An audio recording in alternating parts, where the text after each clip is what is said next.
Welcome to the Genius Factory. Enjoy the video. In this video, I will show you how to make a delicious Greek feta salad. We will start by gathering all the essential ingredients for this refreshing dish. You will need about 2 ripe tomatoes, 1 large cucumber, and half a red onion.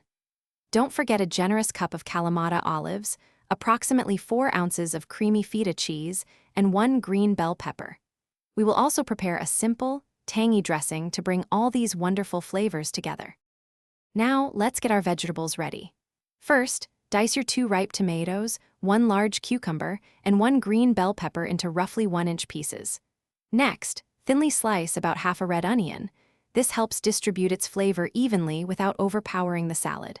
Once everything is chopped, gently combine all these colorful vegetables along with your cup of Kalamata olives in a large mixing bowl. This creates a vibrant base for our salad.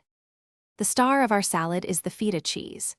Take your 4 ounces of creamy feta and either crumble it or cut it into small cubes, then scatter it generously over the prepared vegetables.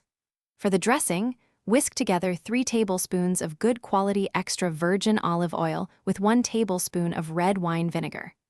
Add about 1 teaspoon of dried oregano, a pinch of salt, and freshly ground black pepper to taste. This simple dressing enhances all the natural flavors. Finally, it's time to bring everything together. Pour your freshly made dressing evenly over all the ingredients in the mixing bowl. Now, gently toss the salad using 2 large spoons or tongs, ensuring every piece of vegetable and feta is coated with that delicious, tangy dressing. This step is crucial for flavor distribution. Serve your vibrant Greek feta salad immediately as a refreshing side dish or a light, satisfying meal. Enjoy this classic Mediterranean delight. Thanks for watching. If you found this helpful, don't forget to like and subscribe.